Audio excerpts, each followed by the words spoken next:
Ashtu siç kemi bërë të ditur mbrëmjen e djeshme, dëmet e shkaktuara nga zjarri janë të pallogaritshme. Për më shumë detaje, do të kemi një komunikim të drejt për drejt tani me kolegen Gjensila Kodra, e cila është e pozicionuar në rrugën e 5 Majit. Po Gjensila, mirëmëngjes. Sërish. Klevi të përshëndes.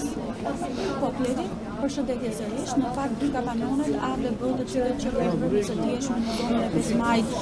janë pushuar në punë dhe pushtuar nga flakët, tashmë janë në një situatë nën kontroll nga efektivët e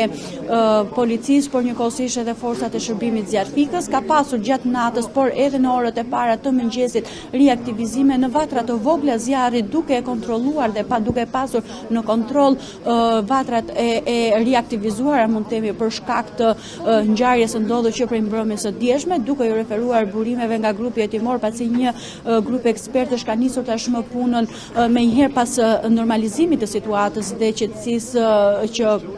u vu në këtë zonë. Në fakt ka nisur grupi hetimor tashmë punën me një grup posaçëm nga policia e Tiranës, por njëkohësisht grupi ekspertësh njëkohësisht edhe nga ekspertë shërbimit zjarfikës, duke përfaqësuar pra hetimet për zbardhjen e shkakut, por njëkohësisht edhe për sa i përket dëmeve të shkaktuara në këtë ngjarje. Pra zjarri masiv i rënë në dy kapanonet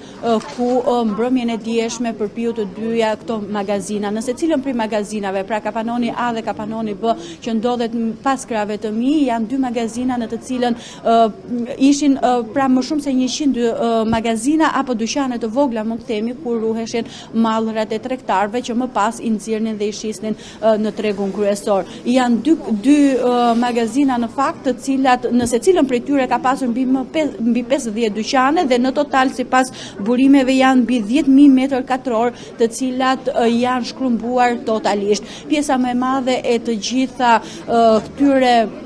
magazinave kanë qenë kryesisht me veshmbathje, materiale tekstili, batanie, por edhe elektroshtëpiake. Nga hetimet paraprake që grupi hetimor ka kryer në vendngjarje, me i herë pasi u shuan dhe flakët, pra dhe situata u normalizua, ku u deshën më shumë se 3 orë që shërbimet zjarfikse, pra më shumë se 40 shërbime zjarfikse, jo vetëm të Tiranës, por të mbështetur edhe nga qytete të tjera, të vinin në kontroll, jo për të ushuar plotësisht pra flakët e zjarrit, por të viheshin në kontroll dhe në fakt nga hetimet paraprake ka dyshime se bëhet fjalë për një shkëndi elektrike në paktën nga pamjet e kamerave të sigurisë që kanë sekuestruar hetuesit e kësaj çështje, ka dyshime se bëhet fjalë për një shkëndi elektrike në një nga kabujt elektrik në mesin e kapanonit. Siç mund ta shohim, pas krave të mi ndodhet edhe kapanoni B, i cili ishte dhe ku ishte në fakt edhe piknisja e zjarrit. Pra sipas ekspertëve dhe nga aq sa kemi mundur të mësojmë nga burime pranë grupit hetimor, mësohet se paraprakisht ka dyshime që shkak jetë prej elektricitetit dhe prej ngjyrës karakteristike. Të paktën këto janë veprimet paraprake që kanë ngritur grupi hetimor nga shërbimet zjarfikse dhe policia e Tiranës për sa i përket dyshimeve të ngritura pra nga grupi ekspertëve. Por në lidhje me këtë pretendim, mund të themi, apo me këto dyshime të grupit hetimor, ka pasur pretendime të tjera nga tregtarët. Pak momente më parë pati dhe një incident që arriti pra deri në shoqërimin e njërit prej tregtarëve në ambientet e policisë komisariatit numër 4, kjo për faktin sepse në momentet kur reaktivizoheshin vatrat e zjarrit dhe ekspertët e shërbimit zjarfikës ndërhynin për të normalizuar situatën dhe për ta vënë atë vatër zjarri në kontroll, në fakt njëri prej tregtarëve debatoi dhe u konfliktua me një prej përfaqësuesve pra të tregut, duke qenë se tregtari akuzonte dhe e bënte atë fajtor për të gjithë këtë situatë, pra për gjithë dëmet materiale që janë shkaktuar në këto dy magazina. Fatmirësisht mund të themi që nuk ka persona të dëmtuar në këtë ngjarje, por dëmet materiale janë miliona euro. Ndërkohë, po ashtu, nga sa kemi mundur flasim me një pjesë të mirë të tregtarëve apo të ekspertëve, të personave që ndodhen këtu, kam pohuar se në sajt e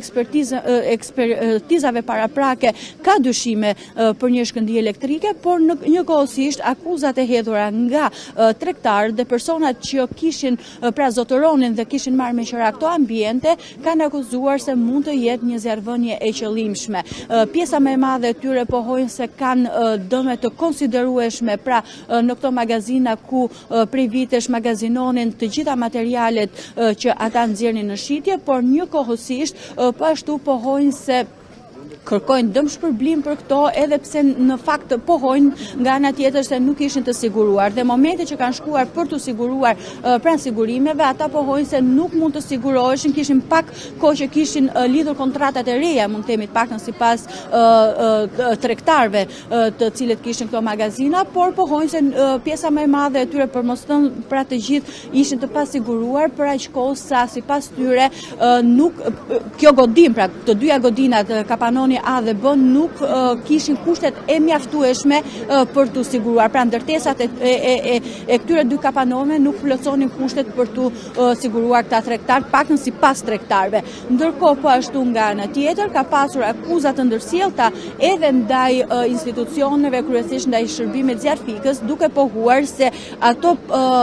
zjarfikës pra shërbime, por edhe ato automjete që erdhen që në krye të herës nuk mund ta minimizonin dhe nuk mund ta